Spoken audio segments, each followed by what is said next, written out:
for having me over. It's such an honor, and I'm very grateful to have you on the show today.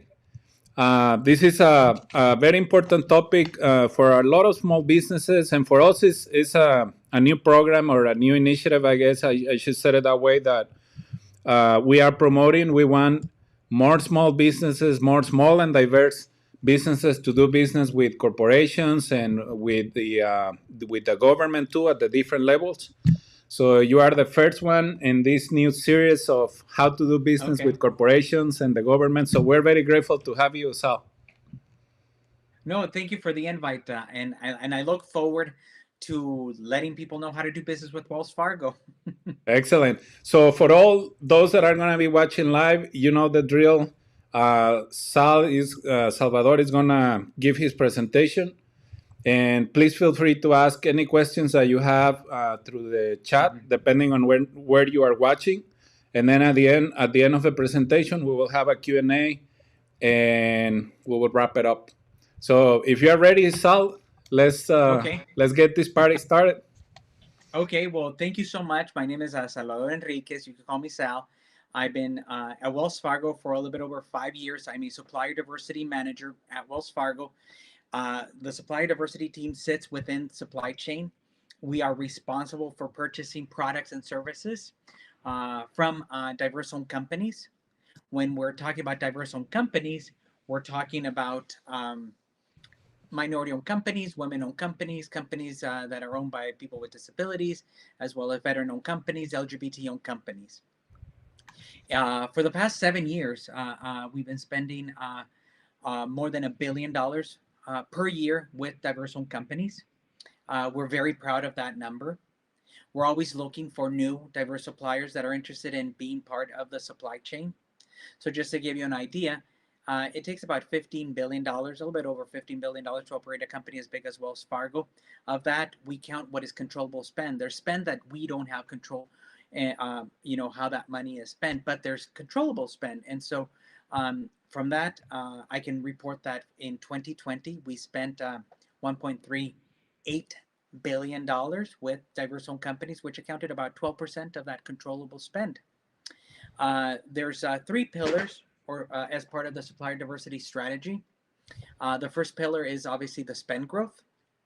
And if you go into, thank you for the slide, by the way, you're going to see it right there. You're going to see that there's the spend growth initiative, which is again, where each year we spend more than $1 billion with certified diverse owned companies. Again, minority owned companies, women owned companies, companies that are owned by people with disability, veteran, people that also LGBT business enterprises. That is the spend growth. Then there's the capacity building. I manage the capacity building program, and I'm going to go a little bit more in depth during this presentation of what capacity building is and why it's so important for the supplier diversity strategy at Wells Fargo.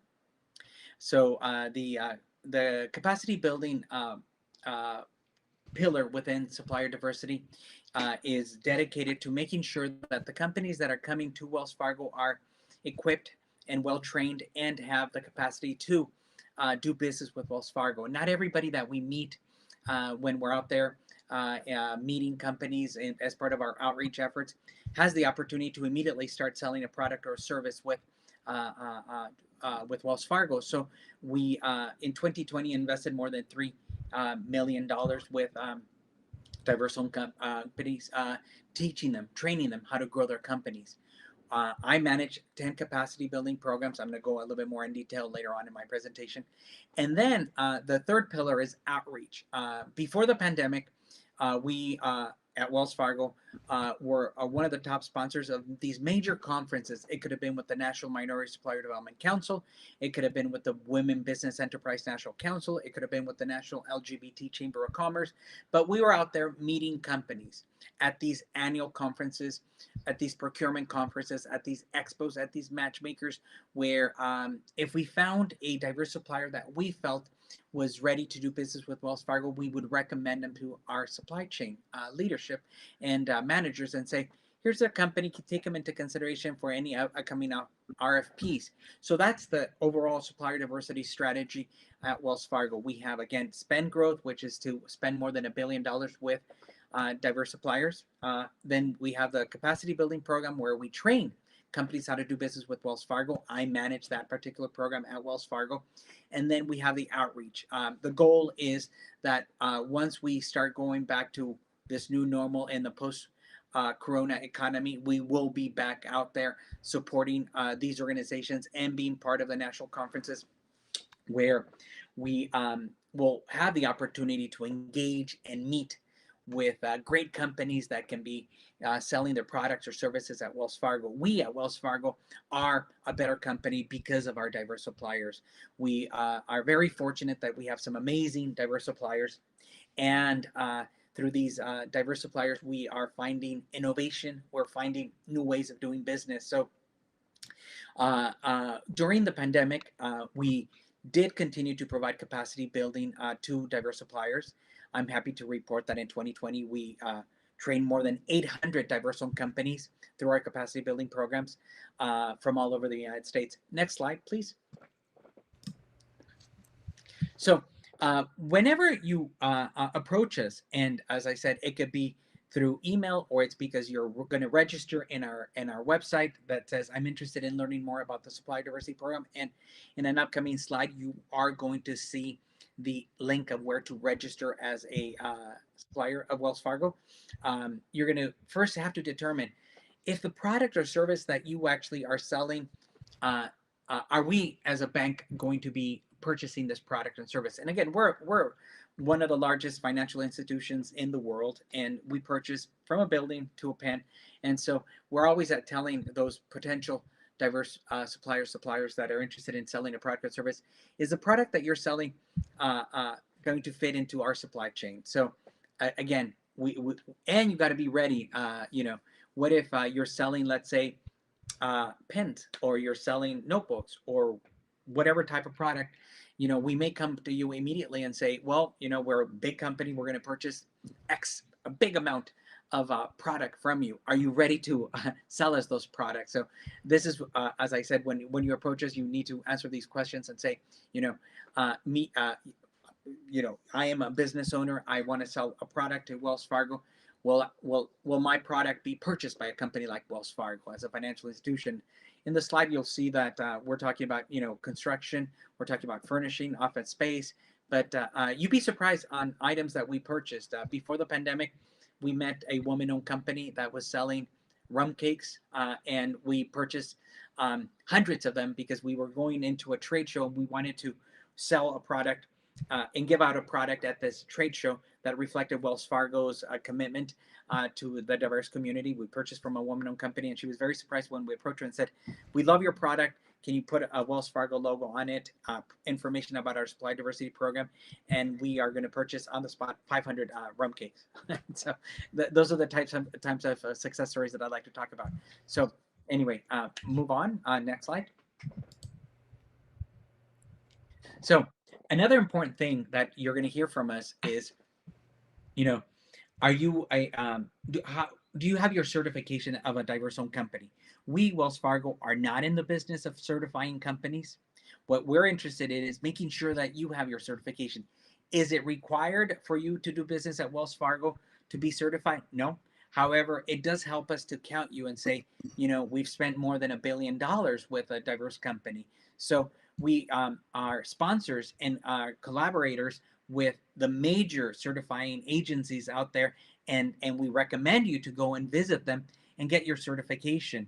Last I heard, for example, if you're a minority-owned company, you would go through the National Minority Supplier Development Council. It's, I think, $350. It varies on revenues, but it's around $350 for to the cost of the application to get your certification. It takes about 90 days for the organization to get back to you, and then you would get your certification. If after you provide some documentation, you will have to provide very specific information in order to let us know that you are a certified minority-owned company. By that mean that there's 51% ownership, you as either Hispanic, African American, Asian American, Native American, Pacific Islander, and so you need to have your documentation or when you start the application for the certification. Same thing for the Women Business Enterprise National Council. This is the national organization that certifies women-owned companies. We have been collaborating with this particular organization for many years now. I'm very excited.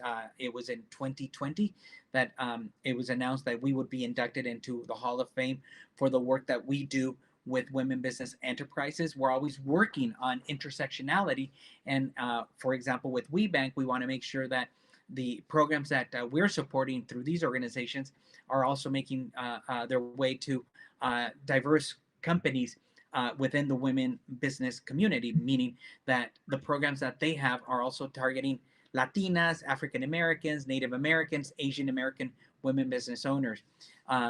In addition, we also work very closely where I think the number two corporation in the founding of the National LGBT Chamber of Commerce. If you are interested in getting your LGBT business enterprise certification, we again encourage you to go and visit this particular organization. We are also one of the founding members of Disability In, which is the organization that certifies companies that are owned by people with a disability. We have several organizations that certify veteran-owned companies. We take also government certifications like the Small Business 8A certification. And so these are the different certifications that you would have to have in order to, once you register, it'll be asked if you want to be registered as a diverse supplier within Wells Fargo. Next slide, please. And then, Taide, if you have any questions, by all means, I could go on, but if you have a question, by all means, please interrupt me. But I want to make sure that people that are watching this understand the importance of the certification as you're trying to work with the supplier diversity program at Wells Fargo. No, for sure, Sal. I'm taking notes, and then we'll have the Q&A at the end. Okay, great. Thank you. And then create us a supplier profile, and it's in this slide that you have the link to where you can go and register. And the idea is you're going to tell us what type of business you have, what type of product or service you're trying to sell at Wells Fargo. So this is extremely important. One of the things that I also want to open a parenthesis here is once we get to know a company and say, hey, let's consider this particular company for an opportunity at Wells Fargo, we're going to go and check your website. And so I'm always encouraging diverse-owned companies, any company, it doesn't have to matter if they're diverse, any company that is interested in doing business with Wells Fargo is to make sure that your website is up to date, that the contact information is there.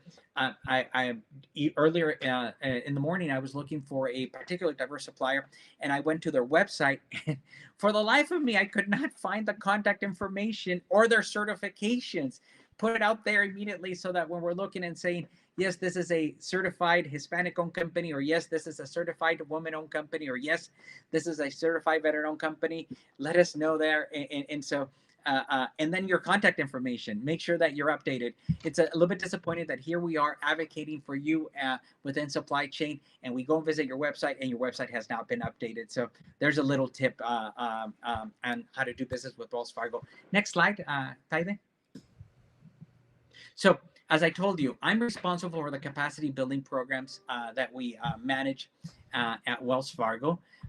It was in 2020 that we invested more than $3 million with organizations that were supporting and the growth of diverse-owned companies. And I'm going to go a little bit over some of the programs. We tried to hit all the colors of the rainbow. Each of the programs that we have, that we fund, were specially developed for that particular community. We have, for example, an amazing partnership. This week, they're actually going to be launching the 11th cohort, which is the Stanford Latino Entrepreneurship Initiative. Since its inception, this program has trained more than 720 Latino-owned companies from all over the U.S. It's a 6-week course on how to grow your business. The requirements for this particular program are that you need to be at $1 million or more in revenue to be part of the program. Again, Wells Fargo in 2020 spent $500,000 with this particular program. and we were able to train virtually. Usually these programs are in person, but because of the pandemic, we had to go virtual. So we trained 150 Latino business owners, again from all over the U.S. It's worth noting that they also do an amazing report that studies how do companies reach that $1 million mark, which is the scalable mark. Less than 3% of diverse-owned companies reach that mark. So we want to make sure that you, as a business owner, reach that mark of $1 million in revenue and go beyond that. So we want you to grow at Wells Fargo, but we want you to go beyond Wells Fargo and have the opportunity to work with other Fortune 500 companies. We have 24 scholarships that we purchased for with the Dartmouth College with the Tuck School of Business. What is really neat about this particular program is that one includes 40 hours of training with the business school professors at Tuck School of Business, again at Dartmouth College. They have the oldest MBA in the country. We've been purchasing scholarships from this particular program for many years now. We're looking at doing something similar in 2021. So this is, again, very exciting because it's open to companies that are interested in doing business with Wells Fargo and current suppliers. We make the recommendations to Tuck. We also go with our partner organizations like the Chambers or WeBank or NMSDC and say, hey, do you have a company that you're interested in helping them learn how to do business with Wells Fargo, how to grow your company? And they'll make us those recommendations. And actually, we will send them to Tuck. Before the pandemic, the scholarships covered everything but transportation. So it included room and board, it included registration, and included the books. And all the companies that have graduated from this particular program have loved it. We have a program specifically for African American female entrepreneurs called the Game Changer Program.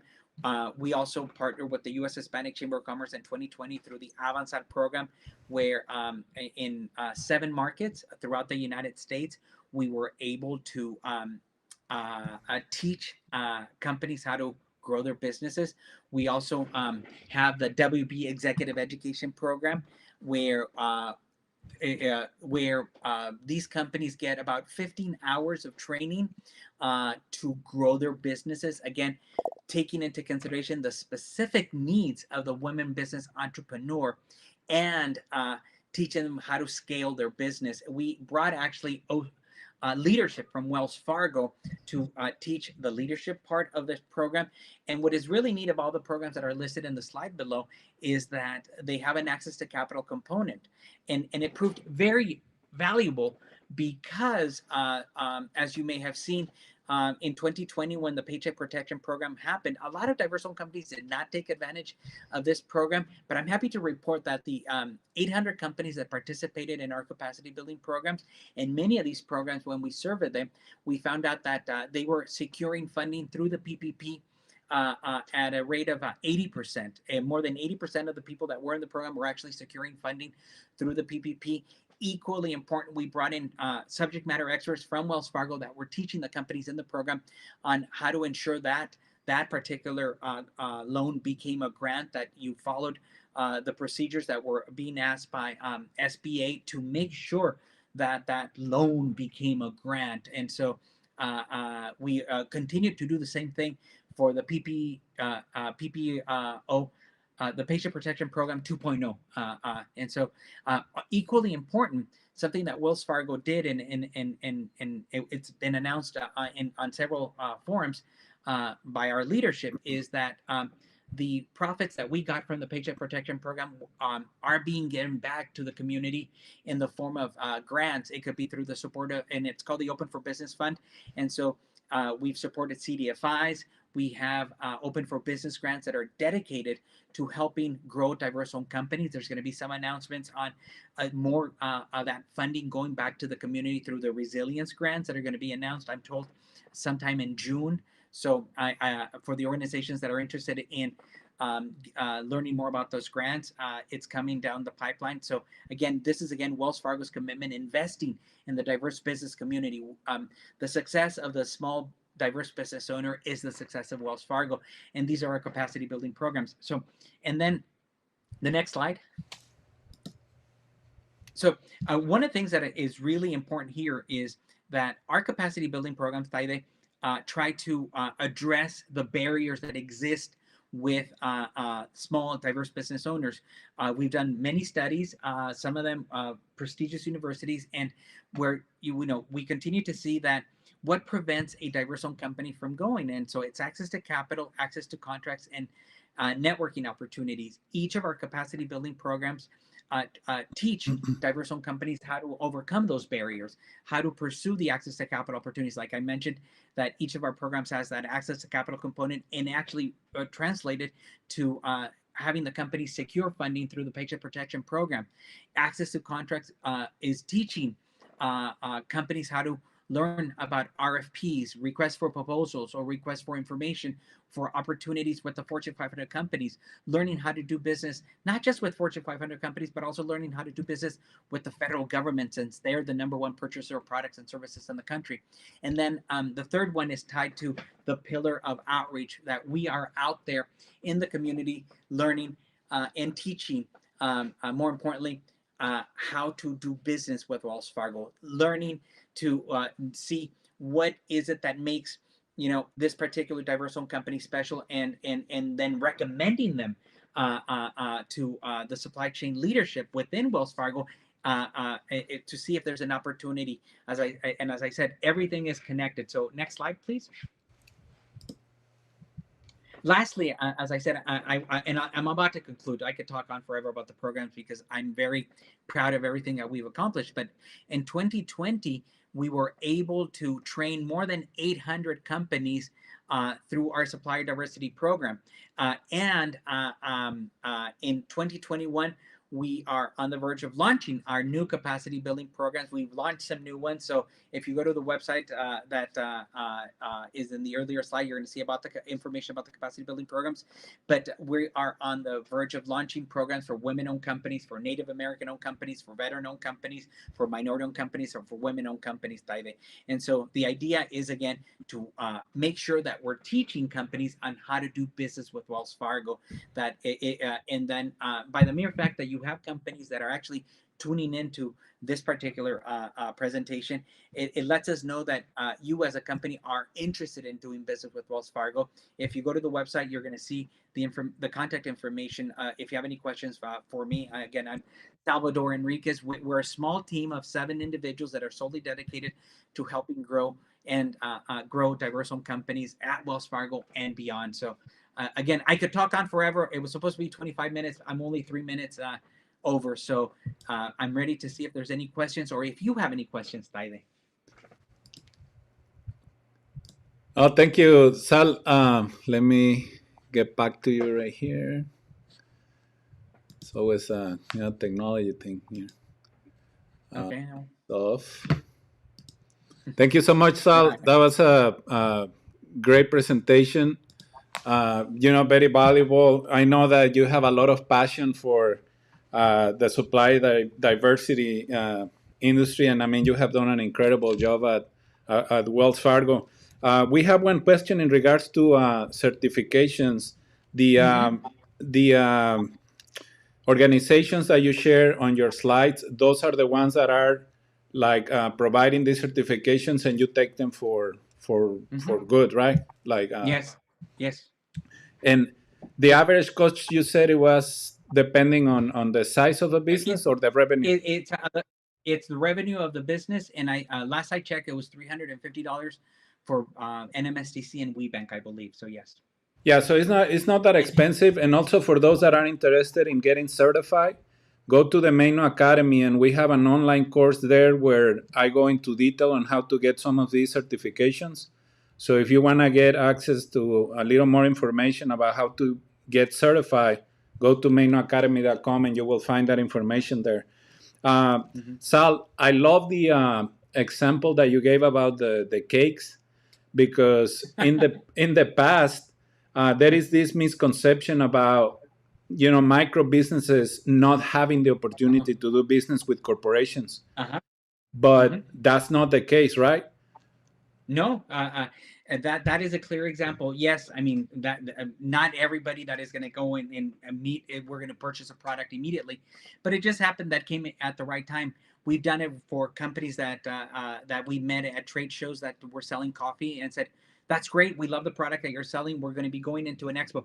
As we begin to go and be more engaged in the community, I think that there will be the opportunity to sell and purchase those type of products. When I mean sell, the company will sell them to us. But sometimes, um, right now, there's this huge push for sustainability, and if you have a product that you think Wells Fargo can be selling that is sustainable, I think it'll have legs, because we want to make sure that diverse-owned companies are also selling products that are green, that are sustainable, and we at Wells Fargo are.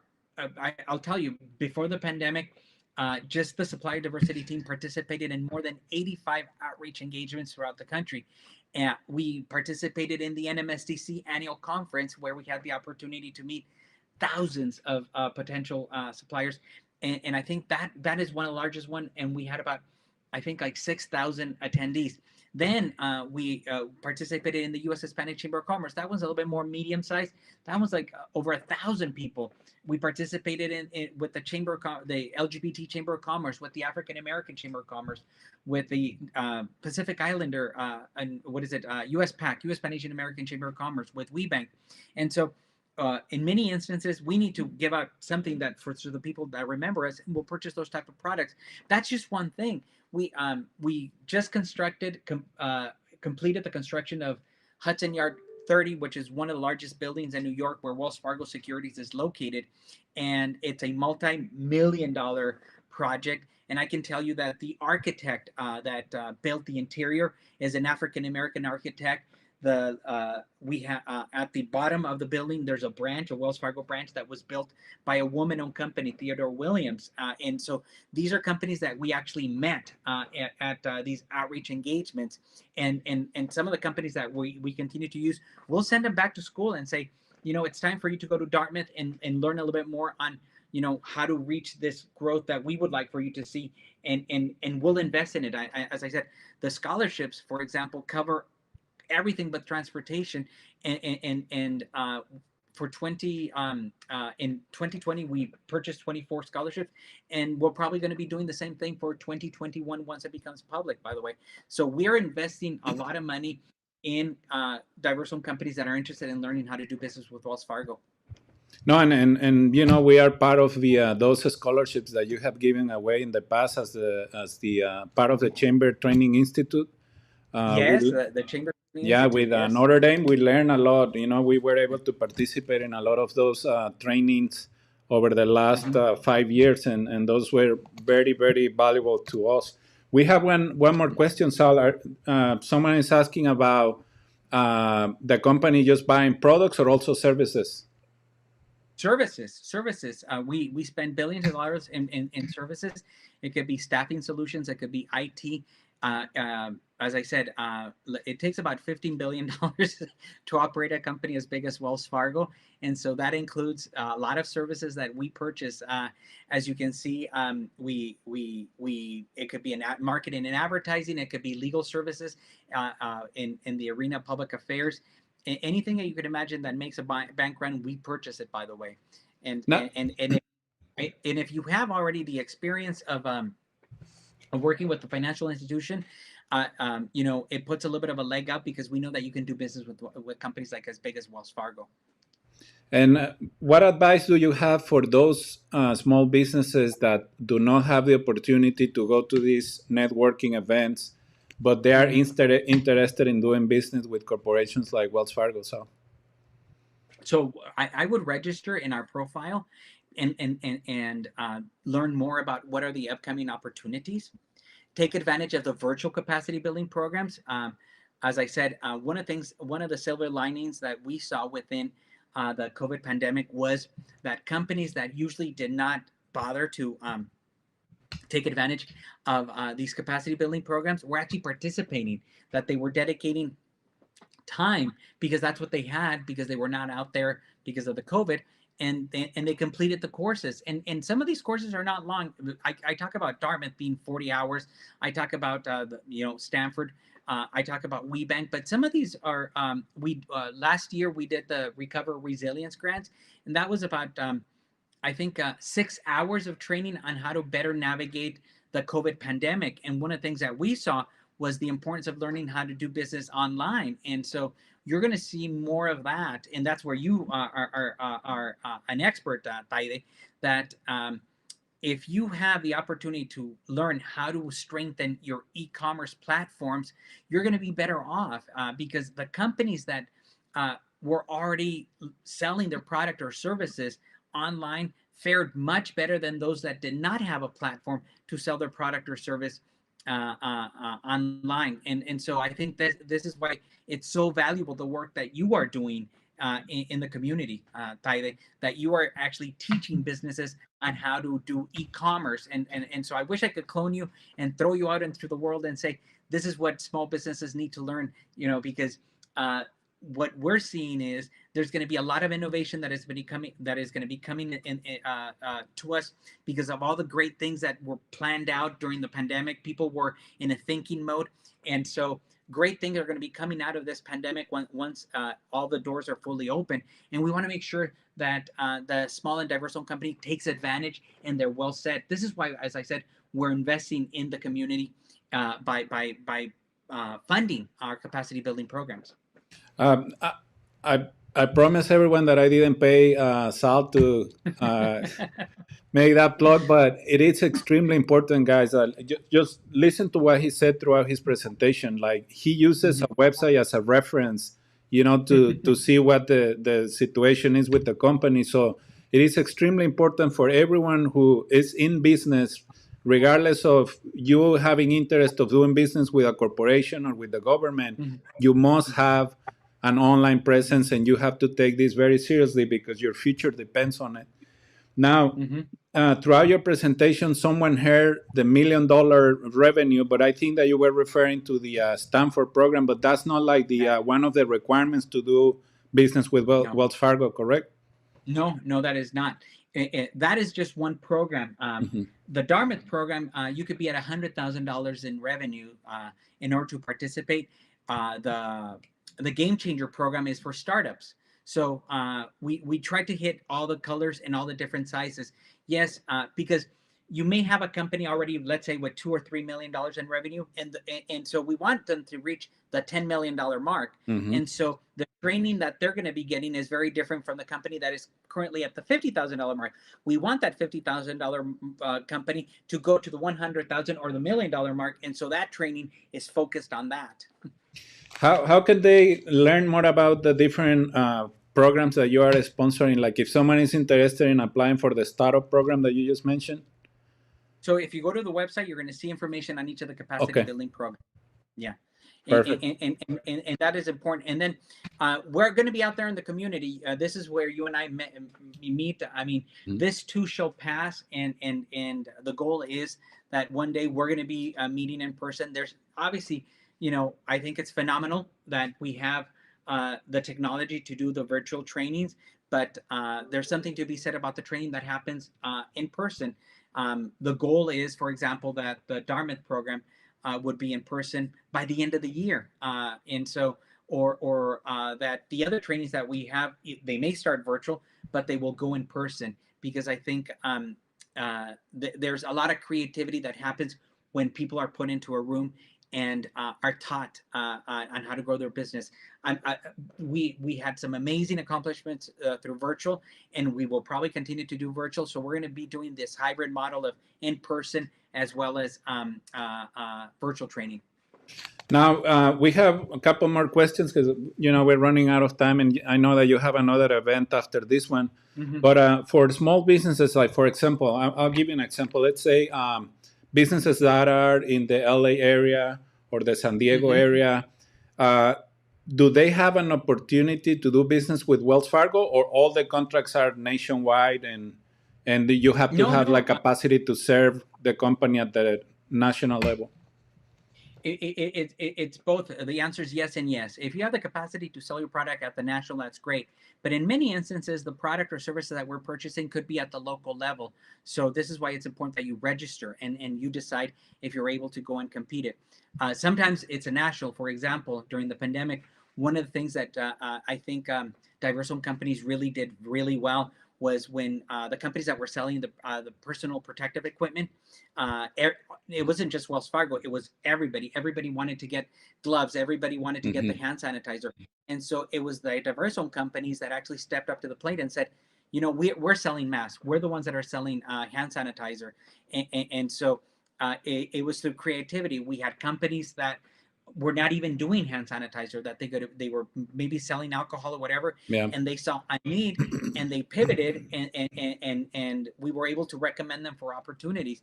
And so it's about being at the right time and being innovative and say, yes, I can actually deliver the product that you're looking for at the local level.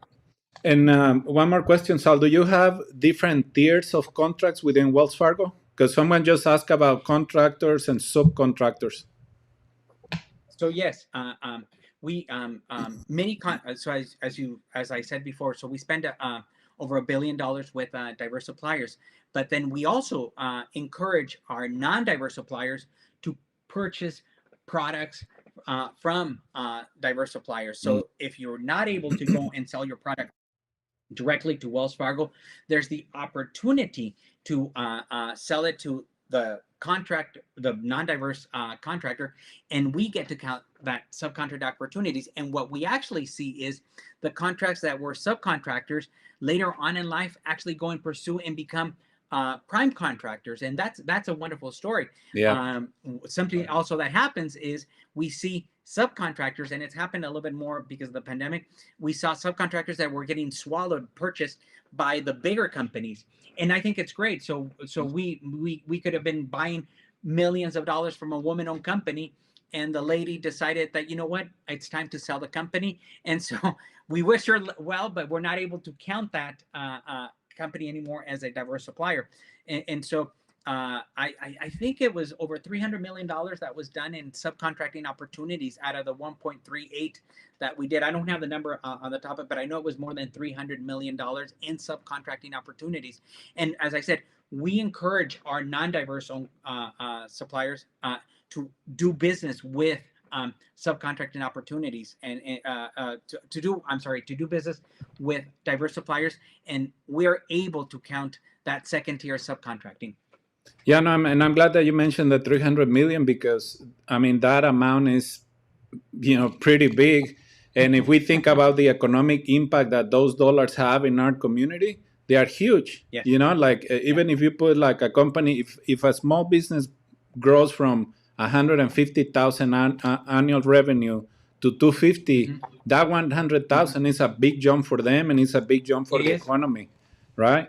So, and it could be, it's like the stepping stone. They may not be ready to be doing a prime contract with Wells Fargo, but as a subcontracting, they're able to kind of be on their way, and it's really rewarding to see these subcontractors go and compete for the contracting opportunities and graduate as a prime contractor. And it happens not just at Wells Fargo, but it happens at most of the Fortune 500 companies. Yeah.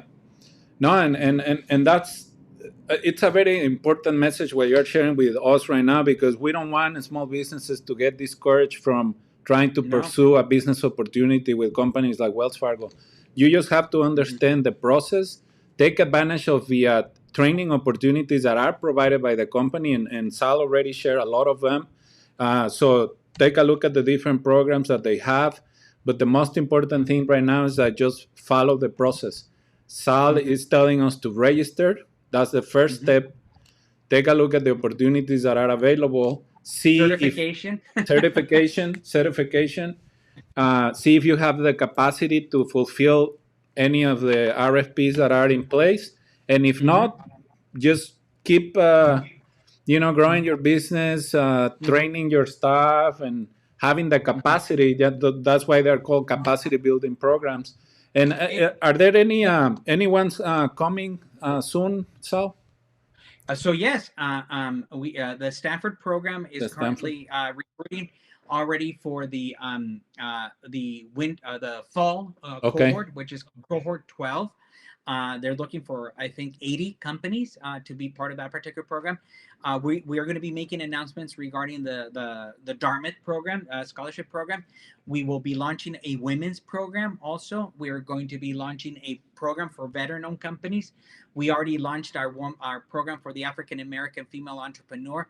And there's going to be something with people with disabilities. And then it, it it was at the if you think about it, it was in 2020 that we were not even planning to do the R&R training, not the R&R, the 3R training, the resilience, retooling, recover. And it turned out that we were able to train more than 300 companies through this particular program because we felt that there was a need to teach diverse-owned companies how to better navigate the COVID pandemic. And so who knows what 2021 will look like. I can tell you that right now we're programmed to do 8 programs Okay. for 2021, trying to cover all the colors of the rainbow, different sizes, different opportunities. But then, we may find ourselves that we feel that there's a need to do something else and come up with a new program. But right now, we have 8 programs that are scheduled for 2021, 2022. And Sal is very active on social media. So for all those that wants to follow him on LinkedIn and Twitter, I guarantee you Yeah. that if you do, you're gonna learn, like hot off the press when these programs are open for business, and then you can apply. And trust me, Yes. as being one of the recipients of past programs, I can tell you that the quality of the instructors is prime. Also the networking opportunities that happen in any of these programs are very valuable too. So, it's a win-win however you see it. And if now a lot of these programs are virtual, you don't even have to travel anywhere, So So, I'm yeah. pretty sure that you have reached, or you had a bigger reach last year than in Oh, yeah. previous Yeah. trainings, And huh? as I said, we have professors from the Stanford Graduate School of Business, from Dartmouth College at the Tuck School of Business. You've mentioned that in the past we partnered with Duck. I'm sorry, no, with No, Notre Dame. Notre Dame, Mendoza College of Business. We did something similar with. We have trainers from Harvard. We had trainers from MIT and GW.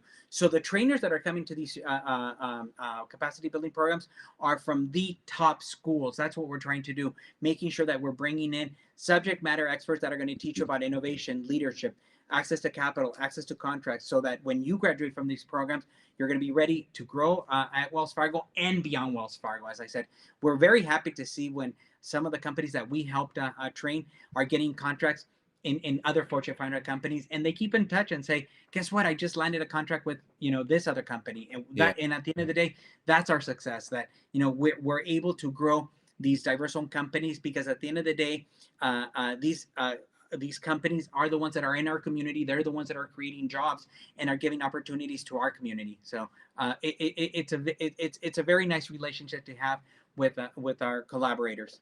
No, for sure. And the beauty of private procurement is that the doing business with the government, there are a lot of steps that are very similar. So, you are almost ready to do business with the government too, especially Yeah, when you no, get through that training.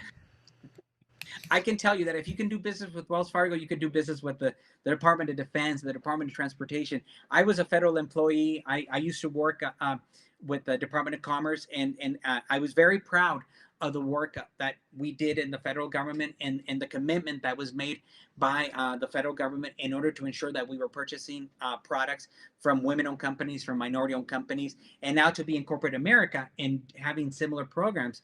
At the end of the day, as I said, it's all making sure that we are very committed to the growth of diverse-owned companies. We understand that diverse-owned companies play a very critical role in the economy and the recovery, and that they're going to be playing, as I said, a very important role in the post-corona economy. So this is why I love doing these type of presentations, because it lets everybody know that we can work together and make sure that and you've seen the numbers. I mean, we're talking that some experts are saying a growth of 6%. So we want to make sure that diverse business owner is aware of what is coming in the horizon, and that they actually grab the bull by the horns and take advantage of the growth opportunities that are in the horizon. No, for sure. And I know that you have a presentation in like 10 minutes. Sal. Is there anything else that you would like to add before we leave? No, no. Thank you so much for this opportunity. Thank you. I know that I've seen all the people that actually show up to the programs that you have, and I hope that they're able to go online, register, and learn more about our supplier diversity program at Wells Fargo. No, for sure. And you know, I'm very grateful for the opportunity to have you on the show today. Thank you so much for the information that you shared. And I also want to make a public announcement here that I'm very proud of the work that you do, Sal, because you just don't represent Wells Fargo with the best integrity and the most professional way that I can think of.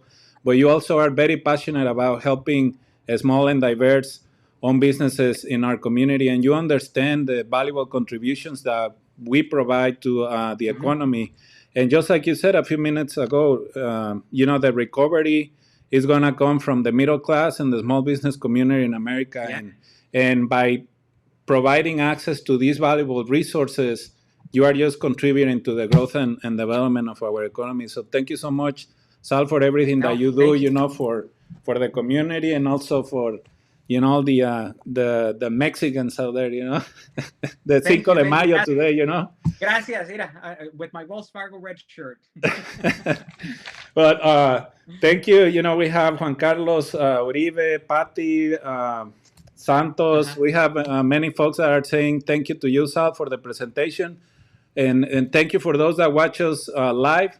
And make sure that you share this presentation because, you know, knowledge in our community is very important, and these are very valuable resources. And if we can see, I would love to hear from Sal, you know, in a very short period of time, that many of the companies that are watching this presentation now are doing business with Wells Fargo. Thank you so much, Taide, and we'll see each other soon, okay? Thank you. Have a great day, Sal. Thank you. Take care. Bye-bye. Thank you. Bye.